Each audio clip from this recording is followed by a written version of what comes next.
Hey, it's time for VoiceOver Body Shop Tech Talk. Tech Talk. Tech Talk. Tech Talk. Tech Talk. Tech Talk. Tech Talk. Tech Talk. Tech Talk. Tech Talk. If you have a question about your home voiceover studio, and you must because we've been doing this for 12 years and you guys still come up with stuff, all you have to do is put it in the chat room. Jeff Holman is sitting over here, and he's going to relay those questions to us in just a little bit. But George and I have lots of cool stuff to talk about, and like this microphone and a few other things. Yeah, this microphone here, and we'll talk about a little bit more about WISTSL. All right. I love talking about WISTSL. I love talking about WISTSL, and I like talking about noises. I have trademarked We're that, covering so be both careful how you use it. I use it, and I literally use your name in context every single time All right. that I use it. Excellent. It's time for VoiceOver Body Shop Tech Talk right now.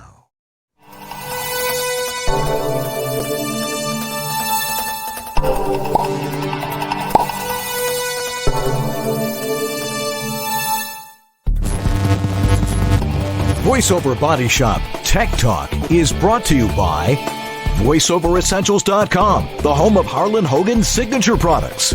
Source Elements, the folks who bring you Source Connect. VOHeroes.com, become a hero to your clients with award-winning voiceover training. VoiceActor.com, your voiceover website ready in minutes. VoiceOver Extra, your daily resource for voiceover success. And by World Voices, the industry association of freelance voice talent. And now, here's your hosts, Dan and George. Well, hi there. I'm Dan Leonard. And I'm George Whittam. And this is VoiceOver Body Shop. or VOBS. Tech Talk. Tech Talk. Tech Talk. Tech Talk. Tech Talk. All right. Tech Talk. It's Tech Talk. And we got lots of cool stuff to talk about today or tonight or whatever time you're watching. And hopefully a lot of good questions. Yes. If you've got a question about your home voiceover studio or some piece of technology that you're trying to understand. A new software, a new plugin. Somebody said I should buy this. Oh, yeah. Ask us so we can save you a lot Don't of freaking buy money. that. I worked with a guy today. I bought this new mic because this hotshot guy told me to go buy this mic. I said, why'd you buy it? He said, it's because he told me to buy it. I said, why did he tell you to buy it? He says, because you got to have this mic. I said, how do we know you need that mic? He says, I don't know. Exactly. This happens And we all the talked time. we talked about this last week. Why do you have to have an expensive mic? It doesn't matter. Anyway, as you can probably see and hear, there's a lot that goes on with the misinformation, and sometimes it's people sending you in the wrong direction. They want to send you down a technological rabbit hole because unlike most people in this business, there are a few schmucks, and they're going to do that kind of thing. And there's misinformation, there is confusion, all these sorts of things. If you really want to get it right and not have to worry about your recording studio, your home voiceover studio, because all you really want to do is open the door, walk in there, close the door, hit the button, and do what you do, which is read copy and perform. Yep. You don't want to worry about all the technology. A minimum of distractions. Exactly. Yeah. That's what George and I do. We are home voiceover studio experts. We have built thousands of studios. Every voice is different. Every room is different. Every mic is different, sort of. And every home studio has to be custom designed. So George and I really examine who you are, what your lifestyle is like, your living situation. Your wife doesn't want you using the closet, those sorts of things. Yeah. I ask those kinds of questions. Yeah, you're in the closet. Whose closet is it? That's right. And can you leave your mic set up in there or not? Right, exactly. That's a big deal. It is. Because it's the quietest and it's also the best acoustics are closed. Most people's studios. That's right. But if you want help getting your home studio started, or if you're having problems, if you don't understand the three important things about acoustics and mic technique and setting levels and all those sorts of things, and if you master those, you don't even need us. Well, you still will. All you have to do is contact one of us, and you can get a hold of George and all the services he has over at GeorgeThe.tech. In fact, we have a landing page, GeorgeThe.tech/VOBS, if you'd like to see our specials that we have for you. But yeah, that's where all our services are located. When you go to our services area, it's kind of a Greek restaurant menu. There's a lot of options. But on the left side, there's a filters area, and you can look for certain things that you need. Maybe it's just twisted wave. You can filter and make sure you're seeing all the twisted wave related stuff. Then when you go to book services, you're going to see availability of our team now, not just me. There are little initials in the calendar, and you can book a time with anybody on our team. And everybody in there are experts at that technology, whatever it be, twisted wave or whatever. So that's what we've got going on for you over at GeorgeThe.Tech. If you just want to work with Dan and just simplify your life, you head over to homevoiceoverstudio.com.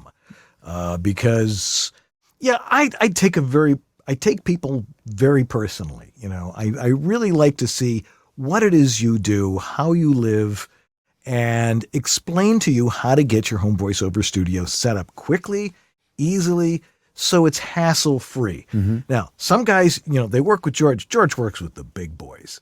You know, he builds voiceover palaces. But you also work with people in their closets and stuff like that. Yep. And I like to keep things simple and economical. And if you want to work with me, go over to homevoiceoverstudio.com.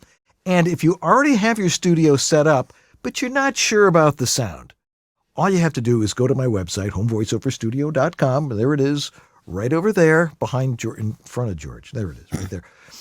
All you have to do is go over there and contact me there, and you'll also find my specimen collection cup. And in the specimen collection cup, you can dump your audio, your MP3 of your audio, so I can get an idea of what the raw sound of your studio is. Because everybody's like throwing all this processing and stuff in it. I don't want to hear any of that. I want to hear the raw sound to see what possible little tweaks we can make with it that way. But you don't use technology to make yourself sound better. You use technology to record yourself and make these minor little corrections. So go on over there. So anyway, it's time for George's Tech Update. And you got lots of cool stuff today, including this guy. Yeah, well, we've talked about it. We've teased it. This microphone probably needs no real introduction because, well, Rode is excellent at marketing. But it is a mic that has become a hot ticket. And so we finally got one to play around with. So this is the Rode NT1 that we all know and love, many of us, 5th gen. Right. And it's interesting because it looks very similar to its prior generation microphones. It's the same shape. It's the same size. Reportedly, it's the same capsule. And it's supposed to sound identical to the last I thought it generation. sounded better, actually. Yeah, it may sound better. I mean, so that's the whole idea. So this mic's trick up its sleeve, of course, is not that it's just an XLR microphone. It also connects with USB. Now, what makes this kind of the part that I don't like is that you have to make a decision which one you're going to use. You can't have them both plugged in at the same time. The design choice to do this was probably to keep the design clean, not have any holes in the body of the microphone. You actually connect the USB in the same area as the XLR. It's just a little off, but you can't plug the XLR in. You can't plug them both in at the same time. But when you plug it in with USB, it does then become a USB microphone. Now, it has no switches, dials, nothing on the body of the mic. It doesn't have a headphone jack, so if monitoring yourself for a podcast or something is your bag, it may not be a good choice for you. You might want to go with the NT USB Plus, which is a cheaper mic that has headphone monitoring. But if you want extremely high quality, extremely low noise, low distortion, great sounding audio, and you're doing performances, like you're doing games, you're doing characters, you're doing commercials, whatever, in those cases, you generally don't need to listen to yourself. And Dan's been preaching this for years. You don't need headphones. And so with some practice, when you get the mic in the right spot, it captures you as you sound in your space. It sounds amazing. The extra thing that this thing throws at you, and not only is the USB doubling as the mic doubling as a USB mic interesting, it also has this technology called 32-bit float. Everybody's talking about it. Nobody understands it. Yes. So 32-bit float is a strange beast. And I thought maybe without creating an absolute calamity, if this thing will let me do a share screen, I thought, yep, of course, now it wants to give, I have to give permission, and then I'll have to leave the show to come back. Let's see what happens if it'll let me do this. Yeah, I got to quit and reopen Chrome. I have to leave the show. So I'll sort of improv while I do this, since we're not using this to run the show, thank goodness. So the whole idea here is that with 32-bit float recording, it's capturing a much, much wider dynamic range, from the absolute quietest possible sounds that the microphone can hear to the loudest. Right. And it's something like 140 decibels of dynamic range or something, right? That's pretty good. I think the quietest the microphone gets is 4 dB, something like that. That's the self noise. Right. The self noise on a road is legendarily low. It's very low. The thing you're going to hear is your room tone, your air conditioning, the environment around you. That's what the mic's going to hear, and that's what you're going to hear from the mic. At the loud side, on the loud end of the spectrum, the microphone will absolutely handle anything that your human voice can throw at it. Meaning that you can scream at it, you can yell at it. You don't overmodulate. And the mic is not going to clip. So being that as it may, you don't have to worry about setting gain when using this very specific methodology of recording called 32-bit float. And Rode does it in a unique way. What they do is they take the input, inside the microphone is basically an entire signal chain. Yeah. But multiple signal chains. There's actually 4 different mic preamps and a analog to digital converters inside this thing on the circuit board. The signal is split over different sets of gains. So like if you're speaking very softly, it's using one circuit. If you're speaking at a certain level, again, what these levels are completely proprietary, like trade secret, patented, we don't know. But it divides that into different volumes. Then those are all converted into digital. And then at the other end, some algorithm or whatever combines those back into one signal. And now you have this extremely wide dynamic range that it can capture, free of distortion, free of anything that would get in the way of this quality of the audio. So if I can bring up a tab of the current show we're doing right now, which I am, and I get back into the show here, entering the studio. I am now in the studio. I'm now going to do a screen share screen. I'm going to do the entire screen and do that and do that. Look at that. Hide a bunch of stuff. There's our mixer, all sorts of things you don't want to see. And now we're on the desktop. And so there's a trick here. Now I wanted to show this to you guys too, because so many people are going to buy this mic and then immediately use it wrong. You have to go into, and I'm sorry for Windows folks, I don't know the specifics of the Windows side yet, but on the Mac side, once the microphone's plugged in, which I can't plug in because I'm using it, so I can't show you the demonstration I wanted to show you in the first place. I didn't think of that part. But let's just pretend, for example, the built-in microphone is the device. You'll see there's a thing that says format right there, and it says 31 channel 32-bit float. When you choose the Rode microphone, you have to make sure that it has chosen 32-bit float in this program called Audio MIDI Setup. If you don't do that, it's not actually working in 32-bit float mode, okay? So you get that out of the way. And once that's set, then you just simply record like any other microphone in your DAW. In this case, I'm just going to use Twisted Wave because it's just drop dead simple. And when you make a new file in Twisted Wave, you just make sure here you also choose 32-bit float. Right. Yeah. And now you'll be recording and capturing the entire 32-bit float dynamic range that the microphone has. The party trick that you can do here is you can actually record without any regard to setting gain. And this is the most bizarre thing. You can record with levels pegging off the scale. It doesn't matter, because when you're finished, what's actually happened is you've captured a wider dynamic range than your DAW can even capture natively. So it looks like you've gone right off the scale. Or maybe it looks like the levels are really, really low. When you're all finished, you just hit normalize. And this basically throws in the face of everything we have learned about recording, right? Dan and I have been talking about this for years. You got to set your gain correctly. proper modulation, peaks between -12 and -6, on and on and on. Well, screw that. This thing just don't rely on normalizing. This throws all that convention out the window, and now you actually use normalize to correct the levels before you start editing, which is very strange. It's a new way of working, and I don't know, Dan. Do you know anybody that's like made that a part of their workflow yet? Not yet, because nobody understands it yet. Yeah, it's such a new thing. I'm planning on now. I have the mic. I'm doing a little bit more of a comprehensive video. It's going to be on the George the Tech site eventually, and you can watch it and kind of watch me use it and learn it, and you can kind of follow along and see how it works in the context of a voiceover session. But it's the new thing. It's a very unique workflow. It breaks all of the convention and rules that we've talked about, and it's fascinating. It's new stuff, and it took me quite a while to be convinced that it was a real thing.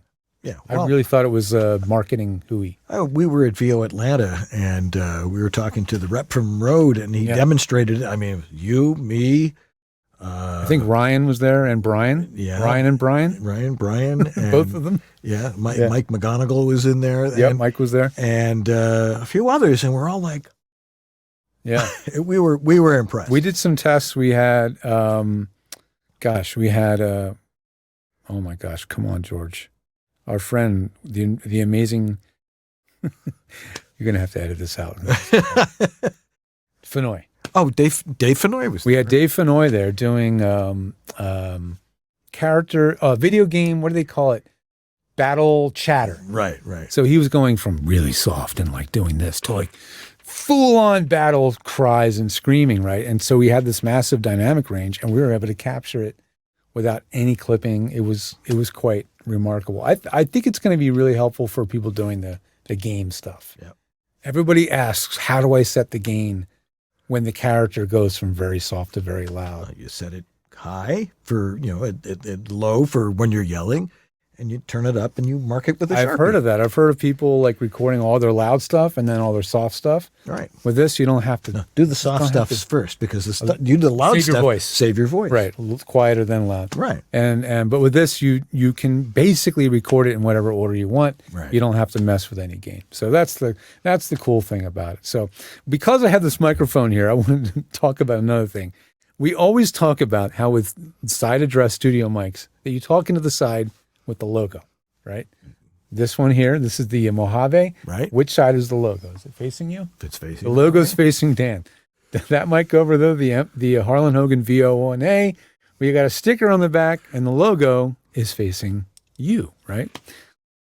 Not this mic. And this mic, the Rode NT1, has caused more confusion about mic placement than any other microphone. I've had a few of those this week. Have you not? Do you get a sample and it sounds like the mic's backwards? And do you ask them if they have a Rode NT1? Right.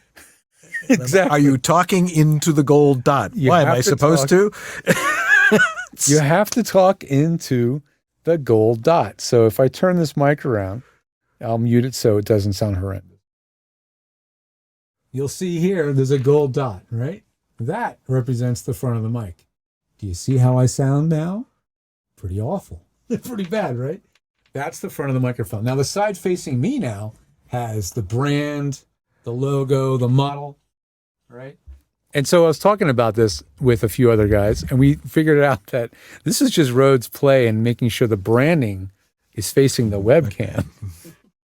Brilliant, right? But it's super confusing. So make sure you know what side of the mic you're speaking into. Don't assume it's the branding, because sometimes it ain't. Make sure you know. It's really important. Good to know. Another thing is Dan talks about WISTSL all the time. What it's supposed to sound like, right?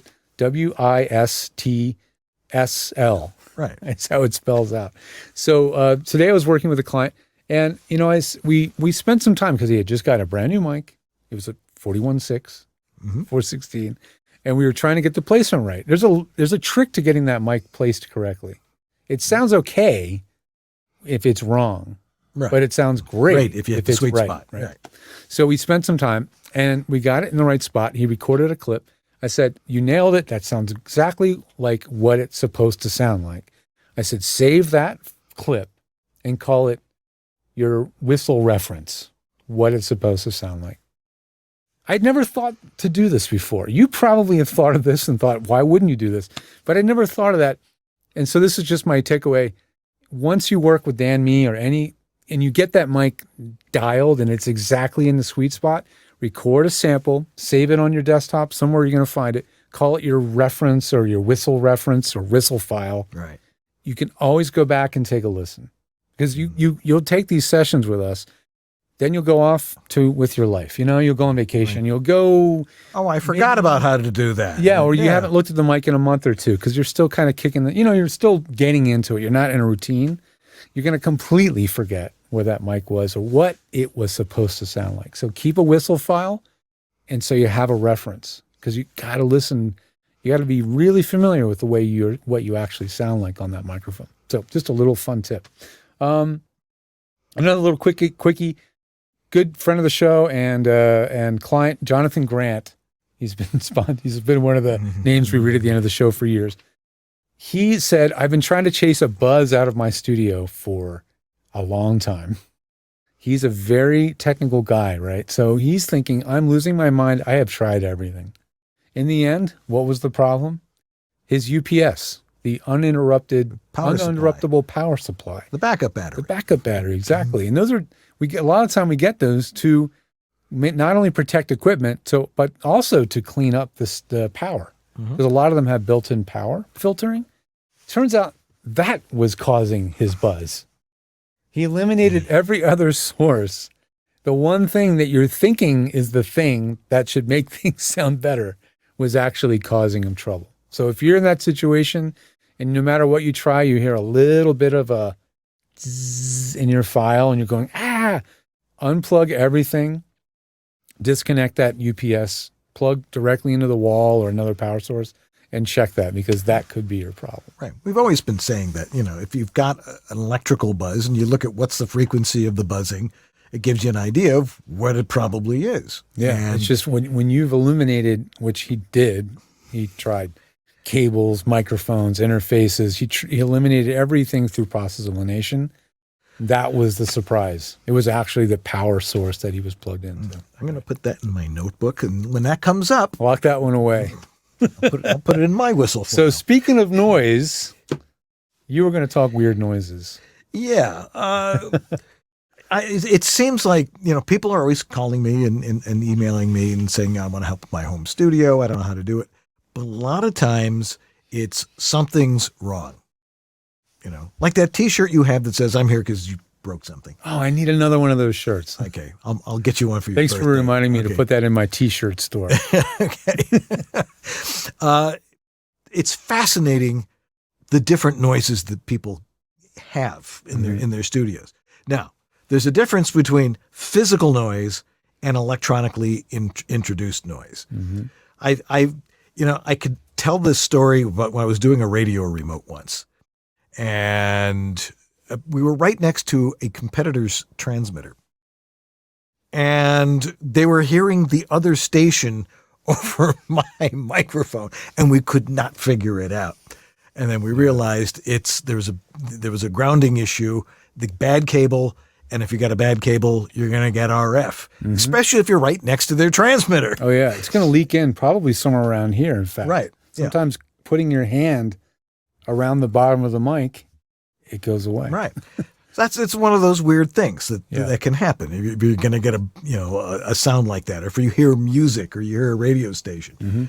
Of course, if you can hear the radio station over that, chances are you're being irradiated by an FM signal because you're darn close to the transmitter. Pretty strong transmitter, pretty close to you. Yeah. I remember the station I used to work for, the transmitter was downtown, and anywhere downtown you would hear that station no matter what you were listening to. You would hear it in your teeth. Yes, exactly. I've never had that happen to me, but I've heard that actually. I've heard. I hear it when people are driving by going.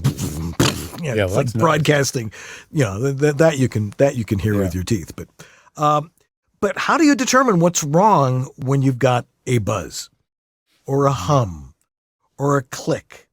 Well, it's amazing. Remember a couple of years ago, there was this thing where there was a sentence that you would listen to, and people were hearing different words. Oh yeah, it was Yes, Yes. Yanni, and then the other word was, do you remember? I don't remember. You either heard the phrase Yanni or the name Yanni, Right. or you heard a different name. Right, exactly.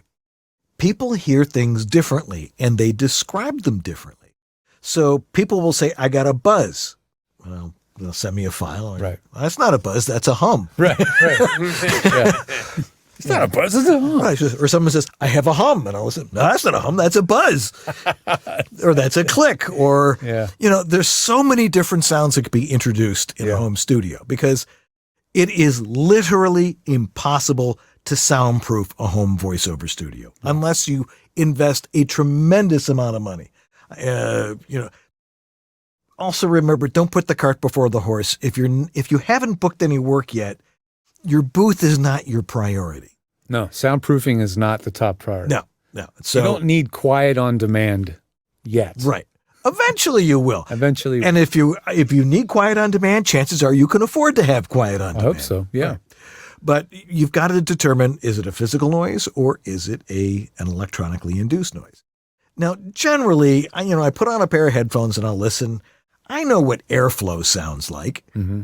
And it's, and it's at a very specific frequency. You might have a whoosh or you might have a low hum. Right. Or a combination of the two. Right. And I'll look at a spectrograph and I can see the different patterns in there. Yeah. It's like if something's a repeating pattern, it's like, oh, I know that's an air conditioner motor or it's a ceiling fan in the neighbor's living room or something along those lines. Right. You've got to listen and really try and get an idea of what you think it is, or at least train yourself for what is a physical noise and what is an electronically induced noise. So someone says they've got a humming and I'll listen and I'm like, well, it's not a humming, it's your air conditioner's on. Mm-hmm. You're like, oh, how did that happen? I'm like, there's something wrong with my audio. No, there's something wrong with the studio you're in. Yeah. So be careful with that. And another issue that can come up is that you might be hearing that noise in playback. Right.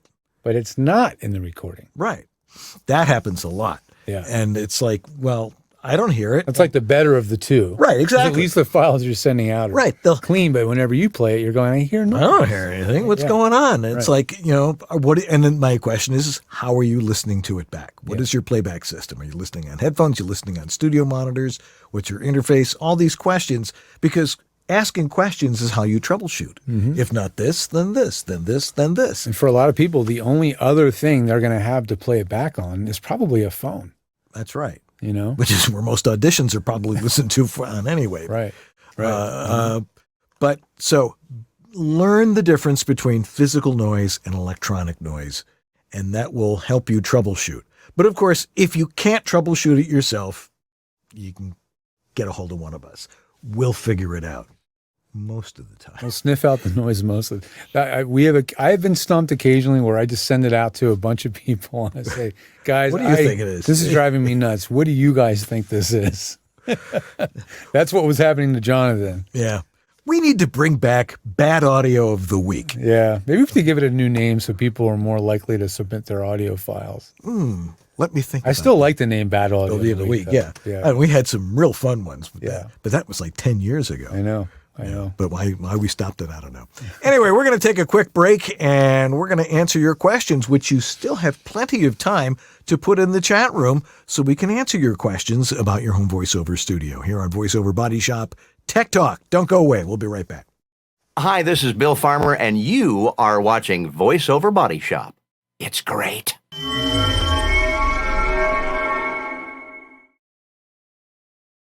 Setting up for voiceover recording on the road can be a real hassle. You can't bring your boom stand with you. The solution?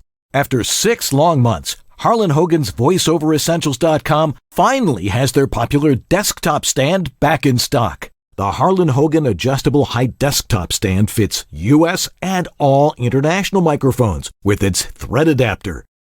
It features quick assembly and has a low center of gravity for great stability, making it great for home and on the road. The 2-way adjustable desk stand gives you infinite height adjustment from 5.5 to 8 3/4 inches. And the rubber-ringed, low-profile base fits perfectly into the pre-cut desk stand slot of both the Portabooth Pro and Plus. They're back, and they're keeping the pre-shortage price. Damn inflation has become their motto. The Harlan Hogan Adjustable Height Desktop Mic Stand, just $39.95, and only at voiceoveressentials.com. Hey, everybody. Time to thank our lovely sponsors, Source Elements, because they have supported us for so many years. And why are they able to support us? Well, because they make the preeminent software for connecting studio to studio for audio, and that's Source Connect. It's really we use this word a lot, it gets overused, but the phrase industry standard, it's hard to overuse it when we talk Source Connect because it has been there since the days of ISDN, and it lived when ISDN died. Because whenever we moved home, when we moved back into home studios, even the producers moved into home studios during the pandemic. Guess what they couldn't get at home? ISDN, but they could get Source Connect. So Source Connect is absolutely the big dog, and you really want to make sure you're familiar with it, know how to use it, and just, at least at the very basic, have it functional on your computer because you want to be ready when that session comes up or that opportunity arises. To do that, first, go to source-elements.com and get your account set up over there. They have a tremendous amount of free learning content to get you going. And after you do that, they will even help evaluate your audio if you sign up for a subscription. So get the subscription going because now you're going to get their full-blown support to handhold you through, even checking out your studio.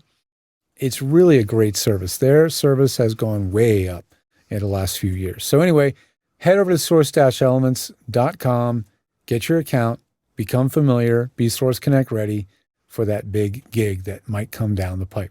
Thanks so much for your support, Source Elements, and we'll be back after a couple more spots.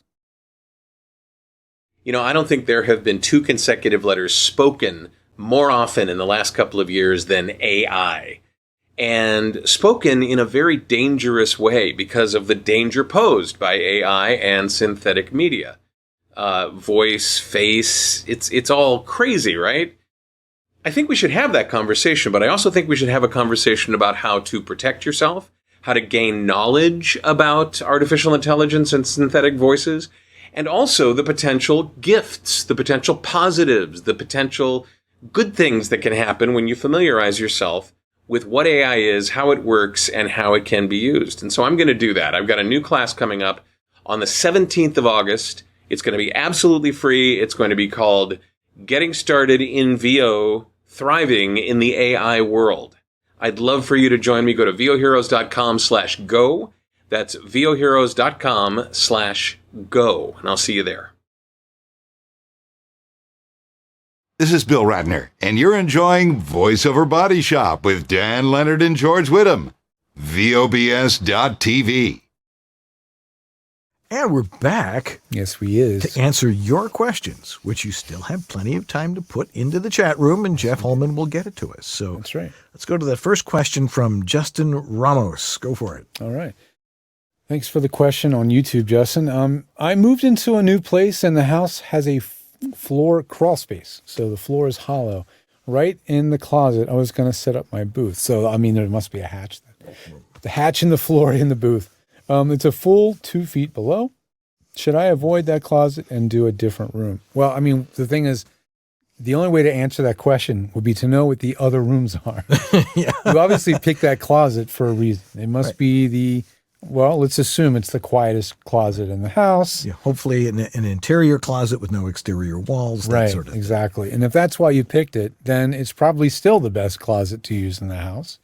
In terms of the crawl space, I would just put a heavy floor mat over the whole thing and just cover the whole thing. How often do you have to go down there? Hopefully not very often. Honey, the pilot light went out. If that happens to you, sorry. If you got to go in the crawl space. But if you don't have to go in there maybe more than once a year, just cover the whole thing with a nice heavy rubberized floor mat, and then throw a rug over it or something. That should dampen it. Yeah, you'll be fine. I wouldn't do anything more than that. Again, if that is the best option for you, treat it that way and you'll be fine. If you've got a room that's just as good, consider it, but we can't recommend changing rooms unless you truly have a far better option in your home, Good question, though. All right. Next one's Patricia. Yes. Who always has a good question. She says, please cover the nose thunk thing that sound like a tiny tweak or squeaky. I see clearly when editing. What's best to avoid? It happens to me a lot. Yeah. Okay. With some people, it's real prominent. Yeah. Like if you squeal an S and it overmodulates or something like that. That's why a spectrogram is really cool, because you can see these things and you can just highlight it and hit, silence, and it creates a nice crossover. You don't even know it was there. Do you like to use the silence in SpectroView or auto heal? I use auto heal most of the time. Okay. But auto heal is kind of limited because it has to be in a certain space. It can't be really long, like a half second or something like that. But it takes out those thumps. Now, what are those thumps? I've heard, rhino-otolaryngologists. Remember that word from Joel Bernstein? On the show, yeah. Yeah. What is a rhino-otolaryngologist? It's an ear, nose, and throat doctor. Right. Anyway, I said, what causes that? And I've heard a billion different things. What causes it? The best one I heard was it is literally a sonic boom, because what happens is it only happens when you are exhaling while you're talking, because you're. Wait a minute, exhaling while you're talking. Isn't that what you normally do? But sort of. But at the end of a sentence, sometimes, a little air leaks out? A little air leaks out, and that's what you get, a thump or a squeak or something along those lines.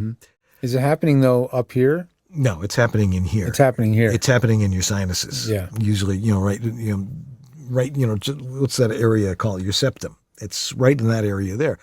And, your air is moving through there very, very rapidly, and it can cause thumps and squeaks and stuff like that.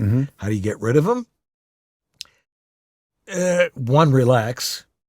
Learn when you make those noises. And, I can hear myself doing it now. Recognize the sound. Recognize what it feels like. Right. Try not, Debbie Derryberry was always talking about it. And last week, Chris Lansdowne was talking about it. When you're throwing your voice in different parts of your head, like if you're talking way up here, you go like that. Or if you're talking way down here, it's going to come from down here. And so what you want to do is learn how to breathe properly. And try not to talk through your nose. Yeah. A lot of people are nasal talkers. People who are nasal talkers getting lots of thumps from that. That's generally what it is. And, it's like, well, people from New York talk like that. And I'm like, no, people from Los Angeles talk like that. It doesn't matter. It's not geographical. Right. But what in a spectrogram, in say Adobe Audition, it's easy to take those things out. But you have to recognize them. Yeah. And recognize the pattern of what it is and then take it out of it. They have not figured out, and I think it's only a matter of time before they do some kind of smart AI type filter that can recognize those things and remove them to some degree. Right. But there's nothing yet. There's not a declicker that can remove those sounds. Right. Well, you can train these things. Can you? It's like take a sound sample and then remove that thing throughout. Personally, my philosophy is always make sure that it is physical. What is the physical source? And get rid of the physical source. Try not to rely on technology to get rid of it. Yeah. But there is stuff that you can use to get rid of it. That sound, does it vary in volume based on how loud you're speaking? Versus a mouth click, which is more of a sort of just a mechanical sound? Well, mouth clicks generally come from dehydration. Right. But those don't vary in volume. No. It's just when you make a click. The same, right. But the thump, does it vary in volume, or is it when you hear it? Is it pretty much always consistent? Okay. Because it's the same thing, and I'm the right distance from the mic, and that's always what I'm going to hear. Yeah. But here's the other thing about that: when we're talking to other people, they don't hear it. No, they really don't. Because we're not talking, 5 inches from their eardrum. And they aren't sitting there listening to you with headphones, extremely high quality studio headphones. Right. So generally, I've heard commercials where I hear it, and I've heard e-learning stuff where I hear it. Don't concern yourself too much unless it's really, really prominent. Some people. If somebody else listens to that sample, Yeah. and the first thing they say was, what was that noise? Right. Then maybe it's something to worry about. If Right. they listen to the take or the whatever it is and go, I didn't hear anything, and you go, well, I heard it and it happens at 1 minute, and then it's probably not something to be too concerned about. Right, exactly. Same with mouth noises and other little human flaws. Like, don't be They're not overly flaws, they're just human things. yeah, don't be overly obsessed and concerned about it, because these are also what makes you human and also what further differentiates you from everybody else. an AI voice. Yeah. That too, right? You don't Yeah, want to be absolutely. too flawless. So All righty. thank you for asking. Yeah. Eddie Furier. Eddie, how you doing? Hey, Eddie. What are your guys' thoughts on the Zoom H6? Thank you. For what? Yeah. Well, if you're a field recording, you're Yeah. getting bird sounds. Great for that. It's a great piece of kit. I mean, you can use it as a handheld recorder. You can use it as a multi-track recorder because it records 6 tracks. You can use it as an audio interface because it has a USB. It's fine. I mean, I haven't used it enough in comparison with the usual suspects like the Scarlett and et cetera. Right. But my understanding is that their most current stuff, like the H6, I think the N is the newest one, maybe. Yeah. Is that the preamps are perfectly clean. Yeah. They're fine.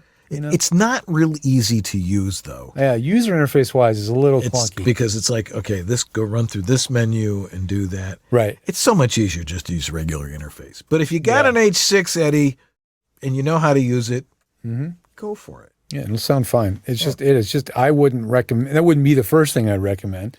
I would recommend a lot of other things, but if that's what you got, which I happen to know that Eddie, I think, does have one, it's perfectly fine. And if you're going to record away from the computer, or the computer you're using is unreliable, sometimes a standalone recorder, the one that uses flash cards, micro SD cards, like this, can be a better choice. Absolutely. If you feel like I can't trust my computer, last time I did this, I had a glitch or whatever, this would be a better alternative because it does one job. It records audio and stores it on a memory card. And that just automatically makes it more reliable than a computer for a lot of people. Absolutely. Oh, the memory card issue that I ran into about on a Zoom. Oh, wait, which one? Which So issue? Each Zoom will only allow a certain. Like you can't go higher. You have to look at their grid. Yeah. Because some of them you can't go higher than 64. Oh yeah, 48. when you're You buying can't memory even cards, use it. Yeah. right? Make sure you buy one that's compatible. You got to look at the manual or go online and make sure you buy a memory card that is the right size and class for that product, or it just won't even show up. Right. Yeah. So good Thanks, point. Sue. Thanks, Sue. Yeah. Yeah. Yeah. It's time for the Jeff Cam. Time for Jeff Cam. Yeah. There he is. There it is. Here I am. All right. What's your question? My question You're on the air. is, Go ahead. What do you Don't guys, listen to your radio. What do you guys think of the built-in mic in an iPhone for video recording? Like, do I really need an external mic for recording on-camera audio? It depends how far away it is. Yeah. 3 feet. Less than 3 feet. We're talking 2.5 feet max. Pretty Sue, good. will you toss me that microphone? It is just to your right. That one, right, but next to your hand. No, right. More right. Forward. Yes, that guy. If you would hand that to George. Yes. So the microphone on the iPhone 12 or any of the new phones isn't a microphone. It's actually an array of microphones. There's like at least three microphones. Oh, wow. And it's doing something called beam forming. And it's like, so if you're speaking at the selfie cam, it's going to focus the pickup towards the selfie cam. If you're speaking on the back-facing cam, it's going to focus it towards the back, right? It does all this stuff automatically. And it sounds remarkably good. But it's only going to be good if the acoustics are good. And I know you've done a lot of work to get your acoustics. How's it sounding in there now with all the stuff you've added to the room? Actually, I haven't put it all together. I've got all Okay. the ingredients, and I just Okay. like, put it all. Well, it's all about acoustics at the end of the day. But the microphones built into any modern iPhone, They're iPhone fabulous. 10, 11, 12, 13 are really good. And so it really does come down to acoustics. And the only way you're going to get something that sounds better is to use a specific, mic just for Like a little shotgun This is the mic. Video Mic Go 2 Right. made in Australia Yeah. by Rode. The gold dot's here. You don't talk to it like that, though. Exactly. That. Well, yeah. See there, they break There's their the own gold rule. dot right Wait, there. how am I supposed to speak into the gold dot? No, they should put the gold dot right here. Come on, Rode. Red. I'm going to talk to those What are you guys. thinking, But it's also got this little VU meter on it, because if you talk loud, it'll turn red, so you're Yeah, it has a overmodulating. little light. This is a great mic for doing that. I was noticing the other day as I was sitting on the table in my acupuncturist's office, because I like to listen to music while I'm, having needles stuck in me. I would too, actually. Yeah, and I'll take my phone and I'll put it behind my head like this, and then I suddenly realized it was in real discrete stereo. Oh, yeah, yeah. The sound on these things is fabulous. I know. It's mind-blowing. My girlfriend's got the 13 Pro Max. Yeah. And she'll be just watching a video of her on the couch. And I'll be like, holy cow, that sounds amazing. I'm on the 11 and it's fine. Yeah. And if she plays it on hers and it's like a whole different ball. It's like unbelievable. And then the stereo is amazing. It even has like a spatial Oh, sound. And, absolutely. like, you're going like, how does it sound like that coming out of a phone? It's Yeah. pretty mind-blowing. I'm pretty amazed. Yeah. But So does that answer your question? follow-up question to that, George? Didn't you say you had problems recording videos with that mic specifically? Like Yeah. sometimes you I did have trouble at VO Atlanta. In hindsight, I should have used the Rode has their own video app Right. just for using Rode their Connect. microphones. Yeah. Is that what it's called? Rode Connect. Yeah. And in hindsight, I probably should have used that. Yep.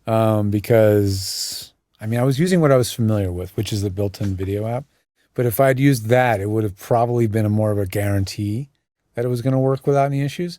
I actually just got a new Rode product. I got a Rode wireless Me. They make these little square wireless microphones now that are very popular. Oh, right. Called the Right. wireless Go 2. Right. yeah, Right. I've seen those. So I got the bargain one. It's called the Me. And I got it because the receiver is also a microphone. So you put the little receiver on top of your iPhone or whatever, and you can put the transmitter over on your subject. They're being heard, and then the mic on my phone is also being heard. So I can interview or talk, vlog, whatever, and actually capture both sides. And you know that you're hearing it, and you know that it's working. Right. So I'm going to be using that at One Voice conference coming up this weekend, which by the time you're hearing this was last weekend. And I'll be playing around with that. But is that necessarily better than the mic on the phone? I don't know. It really does depend on the room, what you're doing, how far away from the camera you are. But I think if you're within 2 to 3 feet, you might find the built-in microphone sounds quite good. I think it sounds awesome, and so Yeah. many people are like, "You need an external mic." Yeah, you know. I mean, if it sounds good, it is is good. good, You know, yeah. as we always say. All right, Yeah. thanks. So yeah, totally. All right. Art Kneedle has it's probably Art Needle, but there's a K there, so I'll call him Art Kneedle. Tonight you're Kneedle. So Go for it. we have Knoebels Grove in Pennsylvania. It's really KNO. It's Knoebels Grove, so we can say that. It's using a mic's high pass filter, the same as a destructive edit. When would I want to use it versus a manual equalizer edit in post? Not a bad That's question. a good question. Yeah, well, it is destructive. We say it's destructive because the audio captured with that filter is permanent. Once it's there yeah, forever. you are printing, quote unquote, printing the effects. Right. Right. So it's permanent. It's always going to be there. So from that, strictly using that definition, yes, it is a destructive edit. It's always there. It's another one of those, if it sounds good, it's a good thing. If you like the way that audio sounds using the low cut / high pass, they mean the same thing, whatever the mic company calls it. If you think it sounds clean and good and you're not losing too much of the low end octave of your voice, I say use it. It means that the original raw file will be a little cleaner. There'll be less rumble and junk you have to clean out of the file when you're editing. If you want to have a little bit more granular control, really get into it, then turn off that high pass filter and then use a software one where you can very finely tune it and dial it in to fit your voice. Then you have a non-destructive process. Right. And you do use a high pass filter if you've got like a below 80 hertz rumble, which most air conditioning and stuff is. If you're in an apartment building, guarantee you got some of that Yeah. stuff. It's amazing how much that'll reduce your noise floor though, without affecting your voice. That's right. A lot of that, when you hit play and you see the VU meter blah, blah, bouncing around in the room tone, most of the time it's mostly low end noise that's giving you a tremendously high meter reading. So when somebody sends me a sound for a sound check, if I see like minus 50, minus 45 on the room tone, first thing I'll do is actually apply a low cut and just see, did the level drop precipitously? Right. Sometimes it does. Sometimes it drops like 10 to 15 dB just from doing that, Yeah, a low cut and a high pass filter are the same thing. Yes, that's right. They're both used interchangeably and it's the same concept. So yeah, good question. Side note, Art lives in Pennsylvania. Hey, then you might know where Knobel's Grove is. Then his name is probably Kneedle. We need to know. Put it phonetically into chat so we know how we're saying your name. Is this the last one? It is. Last one. LNC says, I just bought the Rode NT1 5th Gen. Just to get this right, 32-bit float is only available on the USB connection?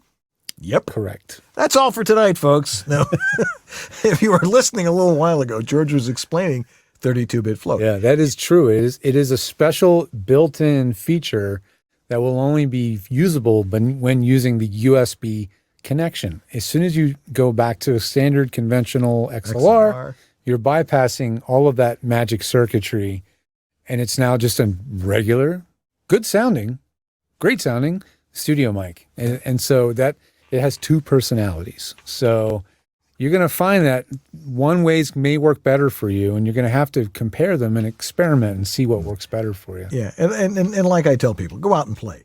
Play with it. See what it does. You're not going to break anything. No, of course not. You're not going to break anything. Just experiment, test. Yeah, Rode put a lot of time, effort, and money into, God, I can't imagine what the circuits in there look like, because they must have shoved all sorts of stuff in there. If it's got different preamps and a DAC, AD converters and all that stuff. And yeah, what they didn't put in there is probably even more interesting. There is not a headphone amp, or any knobs or any other jacks. So they chose that for various reasons. Maybe to keep the cost down, maybe to keep the signal path as clean as possible, whatever the reason is. But all that is going on inside a little circuit board inside the microphone. Amazing. So good question too. We've got a lot of good questions tonight. Lots of good questions. You can tell a lot of these folks listen every week, so they're trying to come up with something new, which is great. Yeah. We are not getting the same questions. That's over what and we over like. and over. All righty. Well, thank you for all your questions. If you want to get your question at the front of the queue, all you have to do is use your email and go over to theguys@vobs.tv. That's the email address for us. If you email us a question on a Tuesday after we've done the show on a Monday, it will be on next week. It's going to be a little while, but we'll get to it. Yeah. I mean, I see these things. I'm like, okay, I got to take note of this. Yeah, but it'll be the top of the queue. Absolutely. So write your question. It gives you some time to think about it and write your question. Anyway, we're going to take a quick break and we will wrap things up for this week right after these very important messages. Don't go away. You're still watching VLBS? Your dynamic voiceover career requires extra resources to keep moving ahead. There's one place where you can explore everything the voiceover industry has to offer. That place is voiceoverextra.com. Whether you're just exploring a voiceover career or a seasoned veteran ready to reach that next professional level, Stay in touch with market trends, coaching, products, and services while avoiding scams and other pitfalls. VoiceOver Extra has hundreds of articles, free resources, and training that will save you time and help you succeed.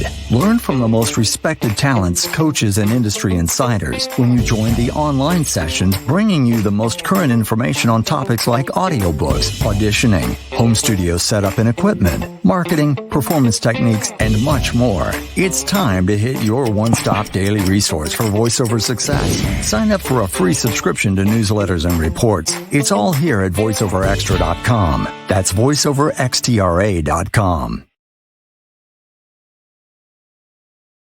You know, you have to have a website. You know, as at World Voices, one of the qualifications to be a professional member is you have to have a web footprint. That means you don't have everybody can have a LinkedIn page and a Facebook page. If you're marketing yourself using those, you're sort of missing the point. Your voice actor website is your calling card, your business card. You know, I have business cards, and there's, and I can actually use it in case my mustache falls off. But you have to have a website. But it's a pain in the butt to get a website, especially if you don't know how to do HTML and all this other stuff. The folks over at voiceactorwebsites.com have a new website. It's voiceactor.com. And it's templated websites. You go in there. All you have to do is pick the right backgrounds. They've got a bunch of new templates. Joe's always telling me, we got new templates. They're great. You got to check them out. All you have to do is pick a good template, put your name in there, follow some very easy menus, and you've got a website like that, and like in half an hour. So if you need a website, which if you're a voice actor, you do, and you don't have one yet, go to voiceactor.com and get yours right now within the next half hour.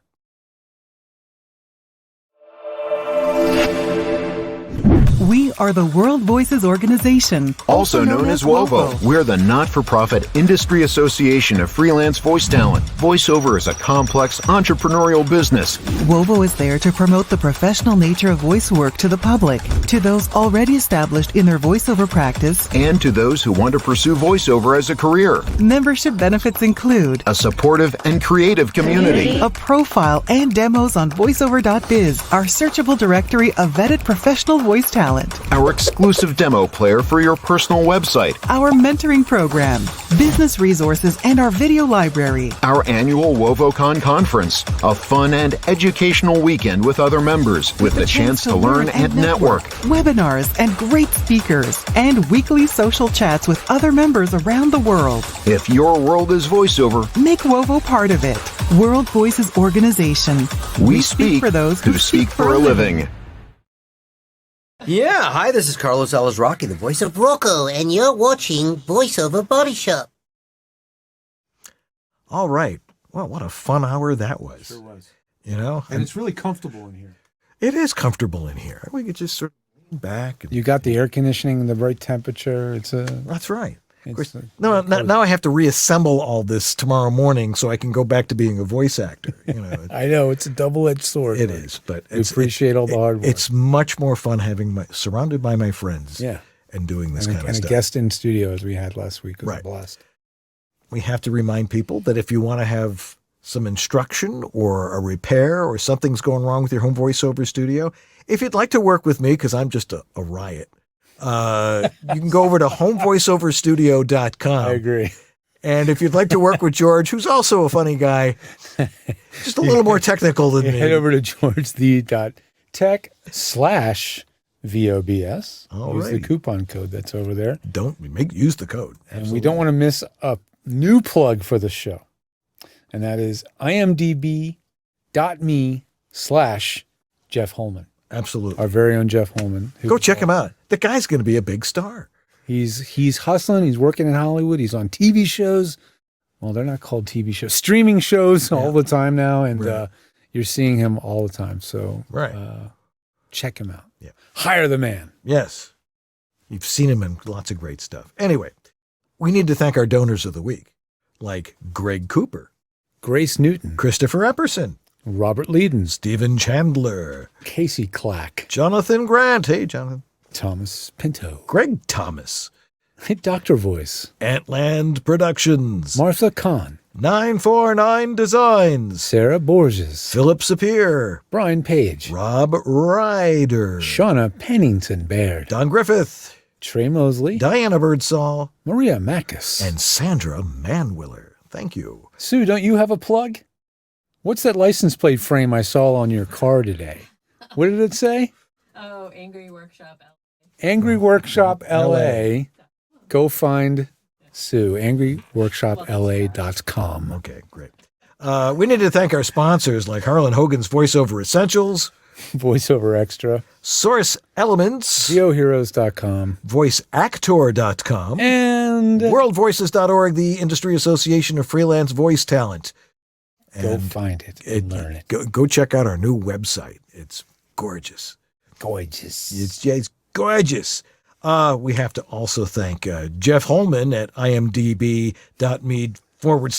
Holman. 2 plugs. Wow. Have to make up for lost time. Sue Merlino, our amazing producer, TD, therapist. Yes. And Lee Penny, just because he's Lee Penny.